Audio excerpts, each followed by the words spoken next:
Football world cup आज 8 टीमें action में होंगी। फुटबॉल वर्ल्ड कप के 5वें रोज भी 4 मुकाबले होंगे। मरूफ फुटबॉलर्स क्रिस्टियानो रोनाल्डो और नेमार जूनियर भी एक्शन में दिखाई देंगे। पुर्तगाल का मुकाबला घाना से होगा। ब्राजील की टीम सर्बिया के मद्दे मुकाबिल आएगी। मेगा इवेंट में आज ग्रुप जी और ग्रुप एच की टीमों के मैचेस होंगे।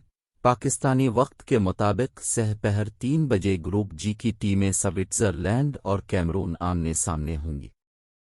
दूसरा मैच शाम 6 बजे ग्रुप एच का होगा, जिसमें यूराग्वे और जनूबी कोरिया की टीमें मुकाबला करेंगी।